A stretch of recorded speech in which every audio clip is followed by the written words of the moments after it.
கௌசல்யாயை நரபதிஹி பாயசார்த்தம் ததோ ததா அர்த்தாதர்தௌ ததோ சாபி சுமித்ராயை நராதிபஹ கைகேயை சாவசிஷ்டார்த்தம் ததோ புத்ரார்த்த காரணாத் பிரததோ சாவசிஷ்டார்த்தம் பாயசம் தே பாயசஸ்யாமிருதோபமம். இப்படி அதை பாகம் பிரிச்சார் இந்த தசரதன். முதல் ஒரு 100 பாகத்துல ஒரு 50 பாகத்தை முதல்ல பிரிச்சார். மூத்த பட்ட மகிழ்ச்சியான கௌசல்யைக்கு ஒரு 50%. கௌசல்யாயை நரபதிஹி பாயசார்த்தம் ததோ ததா 50% அந்த கௌசல்யைக்கு. ஏன்னா மூத்த பட்ட மகிழ்ச்சி அவள்கிட்ட கொடுத்தாலாம். அந்த மீதி 50% இருக்கு. அந்த 50ல 12 பிரிச்சார். அதை யாரு கொடுத்தாருன்னா அர்த்தாதர்தோ ததோ சாபி சுமித்ராயை நராதிபா.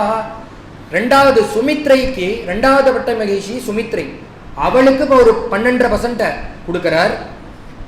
அடுத்த ஒரு பாகம் இருக்கு. கைகேயை சாவசிஷ்டார்த்தம் ததோ புத்திரார்த்த காரணாத். மற்றொரு பாகத்தை கடைசி பட்ட மகிழ்ச்சியான கைகேயிக்கு கொடுக்கிறார் 12%. இப்படி கொடுத்தோன்னே இவா 2 பேரும் பட்டுன்னு சாப்பிட்டுட்டா. கௌசல்யா அந்த அர்த்த பாகத்தை சாப்பிட்டுட்டா.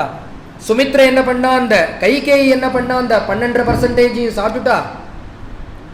இந்த சுமித்ர ஞானவதி அவ கையில வச்சுட்டு இருக்கிற காலத்துல இந்த இவர் பார்த்தார், தசரதன் பார்த்தார், அவர் ஞானவதி கடைசியா தான் சாப்பிடுறா.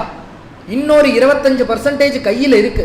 உடனே என்ன பண்றா, அந்த 25% சேர்த்து இந்த சுமித்ரா இடத்துல கொடுத்துடுறான். அதனாலதான் அவருக்கு ரெட்ட குழந்தைகள் பிறக்கிறது. லக்ஷ்மண சுவாமி சத்ருக்னன். அந்த அந்த மீதி உள்ள பர்சன்டேஜ் அவள்கிட்ட கொடுத்துடுறா. அதையும் அனுசிந்திய சுமித்ராயை புனரேவ மகீபதிஹி. அதை கொடுக்க 3 பட்ட மகிழ்ச்சிகளும் அந்த பிரசாதத்தை உட்கொள்ள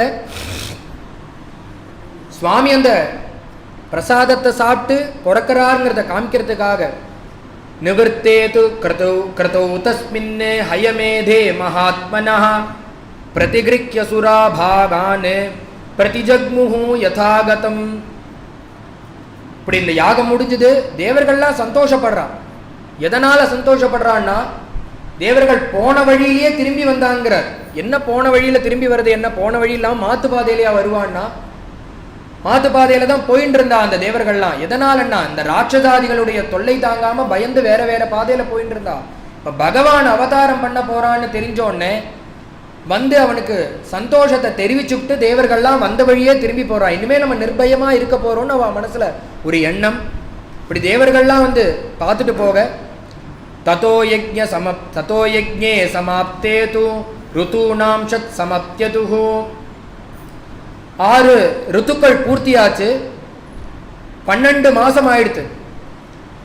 இப்படி பகவான் அவதாரம் பண்ண போறார். பகவானுடைய அவதாரத்தை எண்ணி காத்துன்னு இருக்கா. லோகமே காத்துன்னு இருக்கு.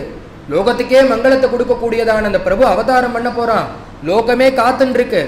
எப்படி பகவான் அவதாரம்னா, ஒரு சரீர சம்பந்தத்தினால அவதாரம் கிடையாது. பாயசரூபியாக தசரதர் இடத்துல வர்றார். தசரதர் இடத்துல இருந்து அந்த பட்ட மகிழ்ச்சியல் இடத்த போறார். அங்கிருந்து பகவான் பாயசரூபியா இருந்தே கர்ப்பதாரணாய் வெளியில வரார். இதுல என்னன்னா, மனுஷியாளுக்கு தான் இந்த சாதாரண தர்மம், சரீர தர்மம்லாம். பகவானுக்கு இந்த பாஞ்சபௌதிகம் கிடையாது. அவன் அவதாரம் பண்றதுனாலேயே அவன் இந்த பாயசரூபியாக தான் பகவான் வரார்.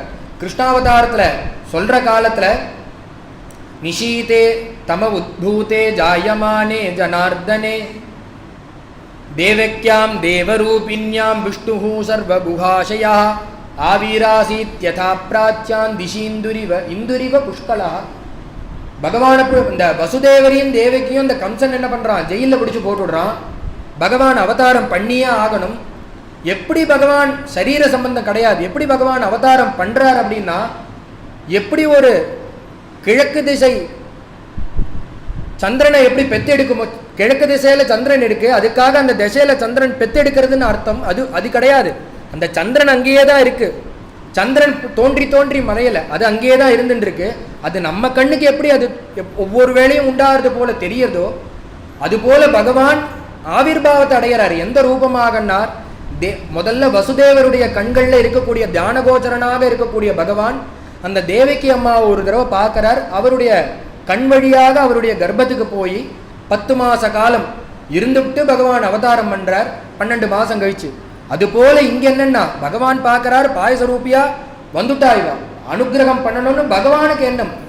இப்ப இந்த பகவான் நினைச்சதுனாலதான் இவருக்கு குழந்தையா பிறக்கிறார். தசரதனுடைய பிரார்த்தனைக்கு மட்டும் இல்ல, கௌசலனுடைய பக்திக்கு மட்டும் இல்ல, பகவான் பார்க்கிறார் நம்ம இப்ப ராமாவதாரம் பண்ணணுமே யாருக்கு குழந்தையா பிறக்கலாம்னு பார்க்கிறார். பிதரம் ரோச்சயாமாச ததா தசரதம் நிருபம். ஏன்னா அவரே குழந்தையா பிறக்கணும்னா அதுக்கு ஒரு அந்தஸ்து வேணும். யாருன்னு அப்படி லோகத்துல பார்க்கிற காலத்துல சுவாமியுடைய கண்ணில் பட்டது யாருன்னா தசரதன். இந்த வம்சத்துல இவருக்கு பிள்ளையா பிறக்கணும்னு பகவானுக்கு ஒரு எண்ணம் வருது. உடனே பகவான் அவரை அப்பாவா அடையணும்னு பகவான் ஆசைப்படுறார். உடனே பகவான் பாயசரூபியாக முதல் பித்ருகர்ப்பம் 2 மாசம், மாதிருகர்ப்பம் 10 மாசம். ததச்ச துவாதசே மாசே சைத்ரே நாவமிகே திதோ. 12 மாசம் 2 மாசம் பித்ருகர்ப்பம், 10 மாசம் மாதிருகர்ப்பம்.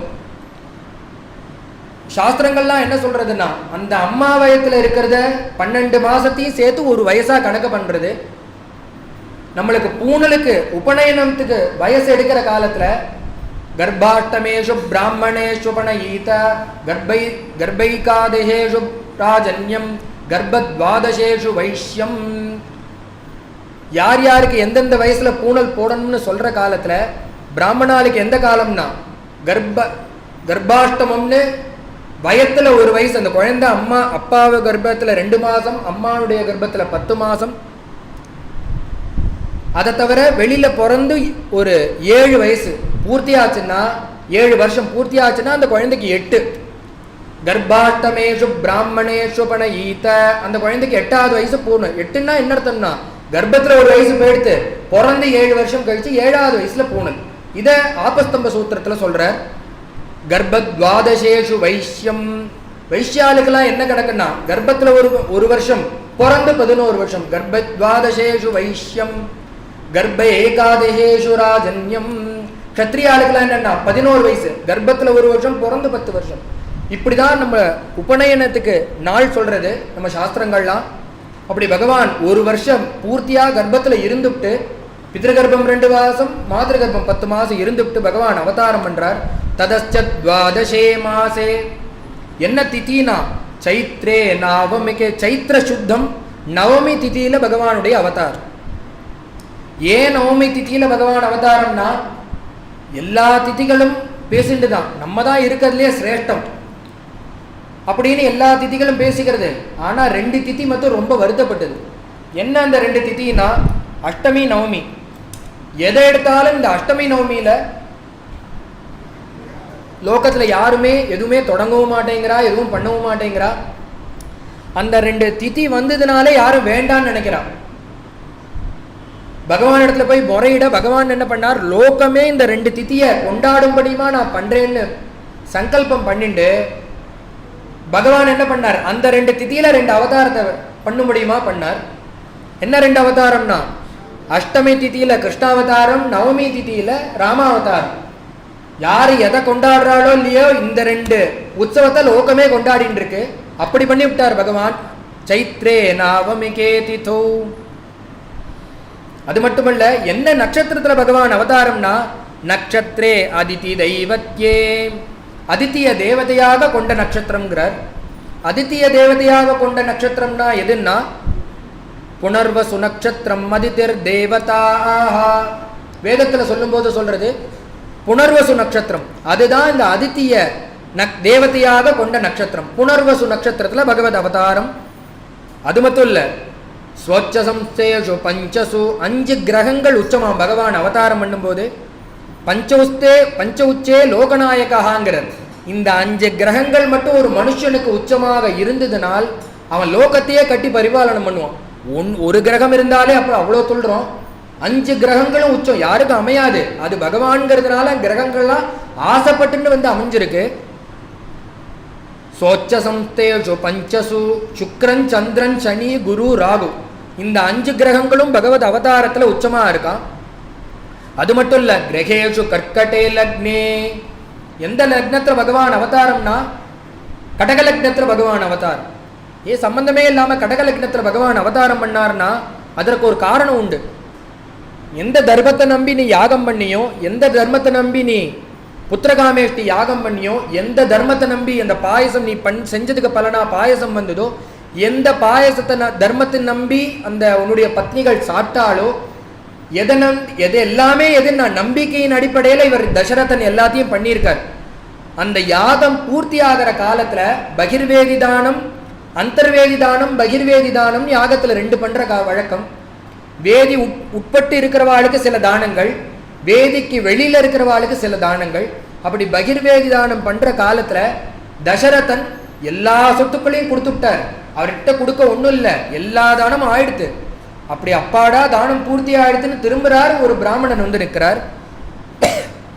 அவருக்கு உடனே வருத்தம், ஏதாவது கொடுக்கலான்னு பார்த்தா எல்லாம் மண் சட்டியா இருக்கு, ஒண்ணுமே இல்லை, எல்லாத்தையும் கொடுத்தாச்சு, ஆனா கொடுக்கணுங்கிற எண்ணம் இருக்கு. ஆனா அந்த பிராமணன் வருத்தப்பட்டு போயிடுவாரே, அவருக்கு ஏதாவது கொடுத்தானோ. என்ன கொடுக்கலான்னு பார்த்தார். இப்படி குனிஞ்சார், இந்த கைவளை இருந்தது, கடகம் இருந்தது. உடனே பார்த்தார், கொஞ்சம் கூட யோசிக்காதபடிக்கு அந்த பிராமணனுக்கு இந்த கடக்க கையில இருக்கிற அந்த கடகத்தை கழட்டி கொடுத்து விட்டார். தர்மத்தை நம்பி நீ அன்னைக்கு அந்த பிராமணனுக்கு கடகத்தை தானம் பண்ணியே, அதை அங்கீகரிச்சேங்கிறத பகவான் சொல்றது காட்டுறதுக்காக தான் இந்த கடகலக்னத்துல அவதாரம். அது மட்டும் இல்ல, அன்னைக்கு வந்தது யாரோ நீ நினைச்சுக்காத, உன் யாகத்தை அங்கீகரிக்கிறதுக்காக நானே தான் வந்து ஒரு யாச்சகனா வந்தேன். பகவானுக்கு பொதுவா என்னன்னா, ஒரு தர்ம காரியத்துல யாச்சகம் வாங்கணும் அப்படின்னா பகவான் எடுத்துக்கிற அவதாரம் எதுன்னா ஒரு பிராமண அவதாரம். ஏன்னா அறுதொழில் புரிவது அந்தனருக்கேங்கிற அவை. எதுன்னா யஜனம், யாஜனம், அத்தியனம், அத்தியாபனம், தானம், பிரதிகிரகம். இந்த 6 தொழில். அறுதொழில் யாரு புரியலாம்னா அந்தனருக்கே. பிராமணால் மட்டும்தான் பண்ணோம், மித்தவெல்லாம் பண்ணக்கூடாதுன்னா பண்ணக்கூடாதுன்னு கிடையாது, அவளால தான் இது செய்ய முடியும்னு அர்த்தம். என்னென்னா யஜனம், யாஜனம், யாகம் பண்றது, யாகம் பண்ணி வைக்கிறது. அடுத்தது அத்தியனம், வேத அத்தியனம் பண்றது, வேத அத்தியனம் பண்ணி வைக்கிறது. மற்றொன்று தானம், பிரதிகிரகம், தான் தானம் கொடுக்கறது, மற்றவா கொடுக்கிற தானத்தை வாங்கிக்கிறது, பிரதிகிரகம். இதெல்லாம் அந்த பிராமணனால மட்டும்தான் பண்ண முடியும். அதனாலேயே பகவான் என்ன பண்ணுவார், ஏதாவது ஒரு இடத்துக்கு யாச்சகம்னா பகவான் என்ன பண்ணுவார், அந்த ஒரு வேஷத்தை போட்டுட்டு போயிடுவார். கண்ணன் கிட்ட யாச்சகம் வாங்க போறார், எந்த வேஷத்துல போறாருன்னா ஒரு பிராமண வேஷத்துல போறார். அடுத்தது புரந்தரதாசர் சரித்திரத்துல பக்த விஜயத்துல சொல்றார், எந்த வேஷத்துல போய் இந்த பகவான் அந்த மூக்குத்தியை வாங்கிக்கிறார் அப்படின்னா ஒரு பிராமண வேஷத்துல கிளம்பி போறார். போய் அந்த புரந்தரதாசர் மனைவிட்டு அந்த மூக்குத்தியை யாச்சகம் வாங்குறார். அது மட்டும் இல்ல, மகாபலியின் இடத்துல போய் பகவான் பூமி தானம் வாங்குறார். எந்த ரூபத்துல போறார்னா ஒரு பிராமண வேஷத்துல தான் போறார். ஏன் பகவான் போய் கேட்டா கொடுக்க மாட்டான்னா அந்த தொழில் புரிவது அந்தனருக்கே. அதனாலேயே பகவான் அந்த வேஷத்துல தான் போறார். அப்படி அன்னைக்கு பிராமண ரூபத்துல வந்தது வேற யாரோ இல்லை, நான் தான் பகவான் காமிக்கிறதுக்காக. கிரகேஷு கர்க்கடே லக்னே வக்பதா பிந்துநாசக. அது இல்லாம குருச்சந்திர யோகத்துல பகவத் அவதாரம். இது மாதிரி ஒரு அவதாரம் கேட்டதும் கிடையாது, இனிமே நடக்கிறதும் கிடையாது, நடக்க போறதும் கிடையாது. அப்பேற்பட்டதான லோகத்துக்கே மங்களத்தை கொடுக்கக்கூடியதான ஒரு அவதாரம் ராமாவதாரம். பகவான் அப்படி அவதாரம் பண்ணார். புரோத்யமானே ஜெகநாதம் சர்வலோக நமஸ்கிருதம். லோகமே இப்படி நமஸ்காரம் பண்ணக்கூடியதான பிரபு. ஆனா யாருக்கு எதுக்காக அவதாரம் பண்ணியிருக்கான்னா அந்த கௌசல்ய பார்த்து ஆனந்தப்பட்டு நமஸ்காரம், கௌசல்ய பார்த்து ஆனந்தப்படுறதுக்காக அவதாரம். அது இல்லாம கௌசல்ய நமஸ்காரம் பண்றதின் பொருட்டு பகவான் அவதாரம் பண்ணியிருக்கார். சர்வலோக நமஸ்கிருதம் கௌசல்யா ஜனயத்ராமம் சர்வலக்ஷண சம்யுதம். சர்வ லட்சணங்களோடு கூட பகவான் அவதாரம் பண்ண கௌசல்யா தேவி சந்தோஷப்பட்டா. எது போல சந்தோஷப்பட்டான்னா கௌசல்யா சிசுபே தேன புத்திரேனாமித தேஜசா யதாவரேன தேவானாம் அதிதிஹி வஜ்ரபாணினா. இந்திரனை பெற்ற அதித்தி அம்மா எப்படி சந்தோஷப்பட்டாலோ அது போல இந்த கௌசல்யா தேவி சந்தோஷப்படுறா. அதே நாள்ல புஷ்யே ஜாதஸ்து பரதா மீனலக்னே பிரசன்னதீகி.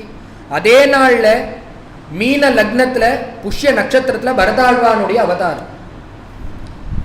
ஏன் முன்னாடி பரதர் பிறக்கலான்னா இந்த சுமித்ரைக்கு முன்னாடியே இந்த கைகேயி அந்த பாயசத்தை சாப்பிட்டுட்டான். அதனால ரெண்டாவது அவதாரம் பரதருடைய அவதாரம். பரதோ நாம கைகேய்யா ஜக்ஞே சத்ய பராக்கிரமஹ. அடுத்தது சுமித்ரைக்கு அத லக்ஷ்மண சத்ருக்னோ சுமித்ரா ஜனயத் சுதோ சர்வாத்ர குஷலோ வீரோ விஷ்ணோரர்த்த சமன்விதோ. அதே தினத்துல அடுத்த தினத்துல கடக்க லக்னத்துல ஆயுள்ய நட்சத்திரத்துல லக்ஷ்மண சுவாமியினுடைய அவதாரம். அதே லக்னத்துல சத்ருக்னனுடைய அவதாரம். சுமித்ரைக்கு பகவான் ரெண்டு பேரும் அவதாரம் பண்றா. இப்படி பிறந்த அந்த குழந்தைகளை பார்த்து அந்த தசரதன் சந்தோஷப்படுறார். என்ன சந்தோஷம்னா, கஷ்டகாலம் வந்தாலும் யாரோடு பகவான் கேட்டோன்னு கொடுக்கிறார். இவர் பண்ணது யாகம் தான், அதற்கு பாயசரூபியா பகவான் அனுகிரகம் பண்றார். ஏன் பகவான் அனுகிரகம் பண்றார் அப்படின்னா, ஒரு கஷ்டகாலம் வந்த காலத்துல பக்கத்தாது கதவை தொட்டணும்னு நினைக்காதபடிக்கு, மற்றொரு உபாயம் தேடணும்னு நினைக்காதபடிக்கு, பகவான் வரதன்னு தெரிஞ்சுன்னு அவன் கால போய் யாரு பிடிக்கிறாளோ அவளுக்கு பகவான் என்ன பண்ணுவார், பிரார்த்திதாம்ச வரான் சர்வான்னு எதை கேட்டாலும் கொடுத்து விடுவார். அதுவும் எப்படின்னா, நீ மூடத்தனமான ஒரு ஒரு பிரார்த்தனையா இருந்தாலும் பகவான் அதை நிறைவேற்றுவார். ஏன்னா பக்த வரதன் அவர். இவன் என்ன சொல்றான்னா, எனக்கு குழந்தை பிறந்ததுன்னா உன்னுடைய பேரை வைக்கிறோங்கிறோம். சாமானிய ஜனங்கள் இது போல வேண்டிக்கிறோம். இவனுடைய பேரை வைக்கிறதுனால பகவானுக்கு என்ன பிரயோஜனம்? குழந்தை பிறக்குது, வெங்கடேசன் திருப்பதி பெருமாள்கிட்ட வேண்டிக்கிறா, வெங்கடேசன் பேர் வைக்கிறா, வெங்கட்ராமன் பேர் வைக்கிறா. இந்த பேரை வச்சதுனால அந்த பெருமாளுக்கு என்ன ஒரு லாபம் கிடைக்கிறது? ஒரு லாபமும் கிடையாது. ஆனா இவன் பிரார்த்தனை பண்ணி மலை ஏறி இறங்கினா அவனுக்கு குழந்தை பிறந்துடுறது. 2 வருஷம் ஆகல, 3 வருஷமா குழந்தை பிறக்கலன்னு சொல்றா. ஆனா பிரார்த்தனை பண்ணா கிடைச்சிடுறது. ஏன் கிடைக்கிறது அப்படின்னா, பகவானுக்கு என்ன எண்ணம்னா, நீ கஷ்ட காலத்துல என் காலை பிடிச்சியே, அதனால உனக்கு நான் இதை கொடுக்குறேன். இதுதான் மனுஷனுக்கும் தெய்வத்துக்கும் உள்ள ஒரு வித்தியாசம்.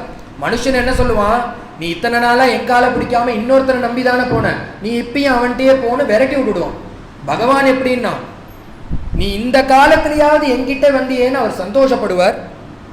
ஏன்னா பரதன் கஜேந்திரனை சொல்லும் போது இதுதான் எல்லாம் நமாமிமே ஞாத்தைய ஆதுரங்கஜாகாங்கிறார். கரையில இருக்கிறவாளை நம்பி நம்பி நம்பி நம்பி இந்த கஜேந்திரன் காலத்தை போக்கினான். எவ்வளவு காலத்தை போக்கினான்னா, சமாசகத்ரம் வியகமன் மகீபதே. 1 வருஷம் 2 வருஷம் இல்லப்பா, 1000 வருஷத்தை போக்கினா. தோ வந்துருவான், ஞாதிகள் வந்துருவா, பந்துக்கள் வந்துருவா, தெரிஞ்சவன் வந்துருவான், வேண்டியவன் வந்துருவான்னு போக்கினா, உடம்புல இருக்கிற தெம்பு போயிடுத்து. 2 நாள் யானைகள் 2 நாளைக்கு ஒரு தடவை வரதாச்சு, 1 வாரத்துக்கு ஒரு தடவை வரதாச்சு, 10 நாளைக்கு ஒரு தடவை வரதாச்சு, மாசத்துக்கு 2 தடவையா மாறித்து, 3 மாசத்துக்கு 3 தடவையா மாறித்து. என்னாச்சுன்னா 6 மாசத்துக்கு ஒரு தடவை வந்தது, அப்படியே மாறித்து. வேறொரு தலைவனை தேர்ந்தெடுத்துட்டு இந்த கஜேந்திரனை மறந்துட்டு போயிடுத்து. ஏன்னா இன்னொருத்தனை தலைவனா எடுத்துன்னு போயிடுத்து. அப்பதான் அந்த கஜேந்திரனுக்கு பகவானுடைய ஞாபகம் வருது. ஆகா, யாரை கூப்பிட்டா உடனே வருவானோ அந்த பகவானை விட்டுவிட்டு, நம்ம யார் எவ்வளோ நாள் கம்பினாலும் வராத அந்த ஜனங்களை நம்பி இருந்துட்டோமே, இப்பவாத ஞாபகம் வந்ததேன்னு தான் அந்த தாமரையை பித்து, தாமரையை அந்த குளத்தங்கரையில் இருக்கிற தாமரையை எடுத்து அந்த பகவான் இடத்துல சமர்ப்பணம் பண்றார்.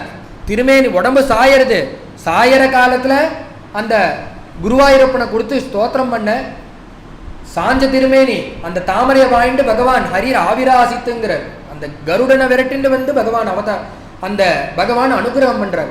ஏன் வந்தார்னா, இப்பயாவது கஜேந்திரன் 1000 வருஷம் கூப்பிடல, அப்ப வரல பகவான். இப்ப கூப்பிட்ட உத்தரக்ஷணம் வந்துட்டார். எதனாலன்னா, பகவானுக்கு வரதன்னு திருநாமம். என்னன்னா, இத்தனை நாள் கூப்பிடலன்னு நினைக்க மாட்டார் மனுஷனை போல. இப்பயாவது கூப்பிட்டாலேன்னு கஜேந்திரனுக்கு அனுகிரகம் பண்ண ஓடி வந்தாரே, அது போல ஓடி வருவார் பகவான். இந்த யாகம் பண்ணினாலும் நீ என்ன உத்தேசம் பண்ணி பண்ணினேன்னு பகவான் 1க்கு 4ஆக அவதாரம் பண்ணி அந்த தசரதனுக்கு சந்தோஷத்தை கொடுக்க. இதுக்கு மேல பகவானுக்கு 1க்கு 1ன்னு கொடுக்க தெரியாது.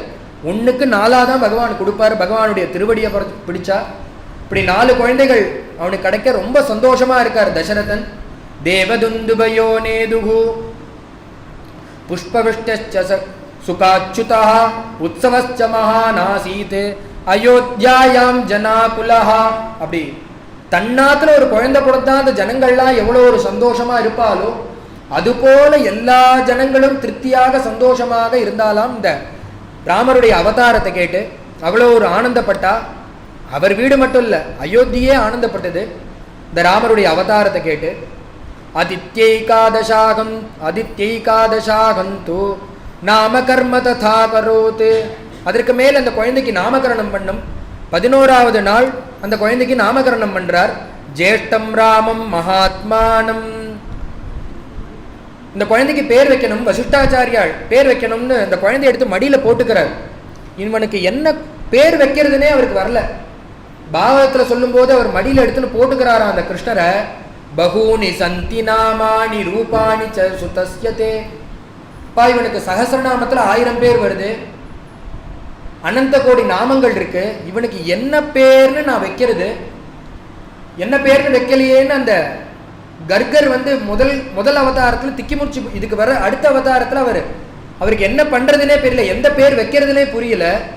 ஏன்னா ஒரு பேரா இருந்தா வச்சுக்கலாம், பல பேர் இவனுக்கு எந்த பேர் வைக்கலாம் அப்படின்னு சொல்லி யோசிச்சு இதானியும் கிருஷ்ணதாங்கதா, கருப்பா பிறந்ததுனால அவனுக்கு இந்த வாட்டி கிருஷ்ணன்னு பேர் வைக்கிறேன்னு கிருஷ்ணர் வச்சார். அதுபோல இந்த குழந்தைக்கு என்ன பேர் வைக்கலான்னு யோசிக்கிற காலத்துல மகாத்மானம், இவன் சாதாரண மனுஷனா இருந்தா நார்மலா ஒரு பேரை வச்சுடலாம். இவன் மகாத்மான்னு அந்த வசிஷ்டருக்கு தெரியும். ரமந்தே யோகினோனந்தே சத்யானந்தே சிதாத்மணி. வீடு வாசல மனைவி மக்களை தியாகம் பண்ணி வாதாசிகளாக பர்ணாசிகளாக காடுகள்ல இடி மழை மின்னல் எல்லாத்தையும் தாங்கிட்டு காட்டுல இருக்கா. எதற்காக இருக்கான்னா அவனுடைய குஞ்சு திருவடி ஒரு தியான கோச்சரனா பகவான் நம்மளுக்கு உள்ள வந்துட மாட்டானா? அவனுடைய திருவடி நம்மளுக்கு ஒரு தடவை கிடைச்சுடாதா? அவனுடைய ரூபத்தை ஒரு தடவை உள்ள பார்க்க மாட்டோமான்னு ஏங்கிட்டு இருக்கிற பிரபு, ஆனா இங்க தசரதனுக்கு குழந்தையா பிறந்திருக்கான். அந்த மூர்த்திங்கிறது இவருக்கு தெரியுது. அவளுடைய தியானத்துக்கு அகப்படாம இருக்கக்கூடிய மூர்த்தி, ஆனா இங்க தசரதனுடைய யாகத்துக்கு கட்டுப்பட்டு இங்க பிறந்திருக்கான்.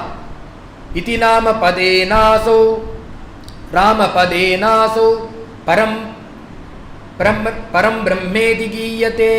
அந்த பரம்பொருள்னு தெரியுது. அதனால இவனுக்கு என்ன பேர் வைக்கலான்னு யோசிச்சார். தாரக நாமாவான ராமன்கிற அந்த நாமத்தை வச்சார். ஏன் அந்த நாமத்தை வச்சார்னா இவன் சிவவிஷ்ணு பேதம் இல்லாத மூர்த்திங்கிறத காமிக்கிறதுக்காக அஷ்டாட்சரத்திலிருந்து ராவையும் பஞ்சாட்சரத்திலிருந்து மாவையும் எடுத்து ராமான்னு வச்சார். அது மட்டும் இல்ல, ஏன் ராமன்னா ரமயதீதி ராமஹா, அவனை பார்க்கிறவாளெல்லாம் ரமிக்க பண்ணுவான். அதனாலேயே ராமன். தாரக நாமாவான இந்த ராமாவை, இந்த ராம நாமத்தை அவருக்கு பெயரா வைக்கிறார். அடுத்தது 2வது குழந்தை எடுத்து மடியில வச்சுக்கிறார். பரதனை எடுத்து மடியில வச்சுக்கிறார். இந்த குழந்தைக்கு என்ன பேர் வைக்கலான்னு யோசிக்கிற காலத்துல அவருக்கு தியானத்துல எல்லாம் தெரிகிறது. இவன் நாட்டுல இருக்க மாட்டான், காட்டுல தான் இருப்பான். அண்ணாக்காக எல்லாத்தையும் இவன் இந்த ராஜ்யத்தையே சுமையாக நினைப்பான்னு தெரிஞ்சுண்டு, நம்ம ராஜ்யம் கிடைத்தா சுகமா நினைப்போம் ஒரு மனுஷன். ஆனா அவருக்கு என்னன்னா இந்த ராஜ்யமே பாரமா இருக்க போறது. அதனாலேயே பாரத்தை வகிக்கிறவன்கிறதுனாலேயே அவனுக்கு பரதன்னு பேர் வைக்கிறார். அடுத்த குழந்தைய எடுத்து மடியில போட்டுக்கிறார். லக்ஷ்மண சுவாமி தான் அண்ணா, சத்ருக்னன் தான் தம்பி. லக்ஷ்மண சுவாமி எடுத்து மடியில போட்டுக்கிறார். லக்ஷ்மணோ லக்ஷ்மி சம்பன்னா. ஏன் லக்ஷ்மி சம்பன்னா? சுவாமிக்கு இவர் இருந்தா மட்டும்தான் ஜெயம். அந்த ராஜ்ய பட்டாபிஷேக காலத்துல தான் தனியா போக போறார். அப்பாவை பார்க்க லக்ஷ்மண சுவாமி இல்லாம போறார். உடனே ராஜ்யம் போயிடுது, ராஜ்ய நாசம் ஏற்பட்டுடுது. அடுத்தது காட்டுல அந்த மாரீச்சனை துரத்திட்டு போற காலத்துல லக்ஷ்மண சுவாமியை விட்டுட்டு தான் தனியா போறார். அப்பையும் தேவி அபகரிச்சுட்டு போயிடுறான் ராவணன்.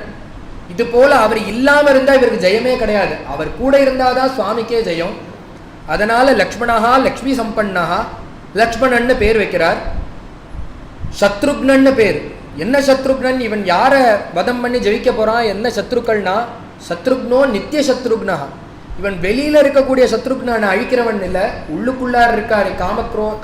காமயேஷா குரோதயேஷான்னு பகவான் கீதாச்சாரியான் சொல்றானே, அந்த சத்ருக்களை அழிச்சு வாழறவன். அதனாலேயே அவனுக்கு சத்ருக்னன்னு பேருன்னு 4 குழந்தைகளுக்கும் பேரை வைக்கிறார். ஏன் இந்த போல பகவன் நாமாக்களை பேரை வைக்கிறோம் அப்படின்னா, பாகவத்துல அஜாமிலோபாக்கியானத்துல சுகாச்சாரியால் சொல்றார், சாங்கேத்தியம் பாரிகாசியம் ஸ்தோபம் ஹேளனமேவா வைகுண்ட நாமகிரகணம் அசேஷ அகஹரம் இது. நீ தெரிஞ்சோ தெரியாமலோ உன்னுடைய குழந்தைகளுடைய பேரை கூப்பிடுற பாத்தியா? கோவிந்தா, விட்டலா, மகாதேவா, சங்கரான்னு நீ கூப்பிடுற. நீ நினைச்சுட்டு இருக்க உன்னுடைய பேரம்பேத்தி பேரு, குழந்தையோட பேரு, பக்கத்தாத பையனோட பேருன்னு நீ நினைச்சுட்டு இருக்க. ஆனா அது பேரு மட்டும் இல்லை, அந்த ஒரு நாமா பல ஜென்மங்களில் பண்ண பாப்பத்தை போக்கும்.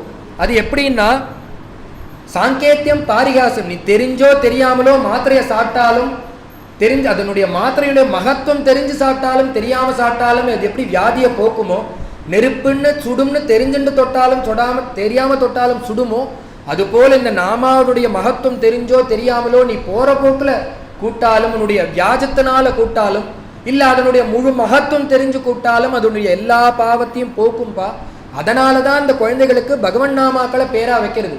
அப்பேற்பட்டதான அந்த பேர நாமகரணத்தை வச்சார் இந்த வசிஷ்டர்.